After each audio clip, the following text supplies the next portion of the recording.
In the previous lesson, we took a quick tour of the animation editor in Nordcraft, including using the pre-built animations. In this lesson, we're going to cover how to add and edit CSS keyframes directly from the Style panel and how to layer individual animations. Here I have an image of a frog, and I want to animate it so that it springs up from the bottom of the page and then wobbles a little bit. You can do all of this in a single animation, but it's more easily manageable to configure two separate animations and apply an animation delay to the second one. First, let's create the Spring Up animation. Select the image, view the Style panel by pressing S on your keyboard, find the Animation section, and click the plus button to open the animation editor. Instead of choosing one of the pre-built animations, we're going to start by creating a keyframe or a step in the animation timeline using the Style panel.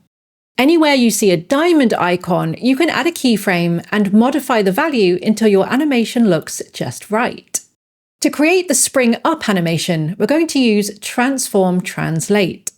Find the Transform section and click the keyframe icon. This adds a Translate keyframe by default to the animation timeline. Translate allows you to move an element on the X, Y, or Z axis. To select a different type of transform property, click the Transform input on the Style panel and select what you need from the drop-down, such as Rotate or Scale.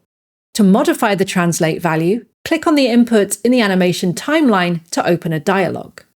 Now, because we want the frog to spring up from outside the bottom of the viewport, we need to change the Y value, the vertical value, so that it's first below the viewport. Let's add 100 VH to the Y value, and you'll see the frog disappear. Now you can drag the playhead or scroll to preview what the animation will look like. As you scroll, you'll see the frog move up. Now, instead of creating an elaborate timeline of Translate keyframes to make the frog move up and down to create the spring effect, we can use an animation timing function to create that effect for us. At the bottom of the animation editor, click on the Custom Animation Timing function button and select Spring. Now preview the animation again and you'll see the frog spring up and down. You can adjust the stiffness and damping of the spring easing function to your preferences, and I found that 225 worked really well in this case. So now we have the spring animation, let's add the wobble animation that we want to run after the spring. With the image selected, click the plus button in the animation section of the Style panel to add a second animation. For this one, we're going to use the pre-built wobble animation. Select that. Here you'll see that a number of Transform Rotate keyframes have been added to the timeline. To preview the animation, press the play button, drag the playhead, or scroll. To edit individual keyframes, drag the playhead to a keyframe, click on the input to the left, and change the value to your preference. Currently, both of these animations are playing at the same time. So the frog wobbles as it springs up, but I want the frog to wobble after it's sprung up into view. To do this, we can add a delay to the second animation that has the same value as the duration of the first animation. And to make sure these values are the same and in sync, we're going to use a CSS variable. Open the first animation, the spring animation, by clicking it in the Style panel and find the duration setting at the bottom of the animation editor.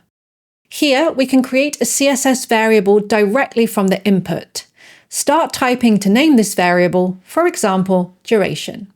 You'll now see that CSS variable in the Style panel with a duration of 2 seconds. You'll notice that this looks a little different to how CSS variables are displayed on the main Style panel, given we're in animation editor mode. This input here allows you to override the value of the CSS variable, which you might need to do in specific circumstances. To view the initial value of the variable, deselect the animation, and you'll see the CSS variable near the top of the Style panel as usual, where you can edit it. Next, open the wobble animation, find the delay setting at the bottom of the animation editor, and enter the duration variable you just configured. You'll now see the timeline turn red to indicate there's an animation delay set on this animation. Now, when you preview the page in a new browser tab, you'll see both animations play one after the other. First the spring, and then the wobble. If you want to change the duration of the first animation and keep both animations in sync, change the value of the duration CSS variable on the style panel with no animation selected, making sure you're not editing any of the override values. That gives you an introduction into how to combine animations, and of course, you can go much further. Now, why not try experimenting with creating a longer chain of animations?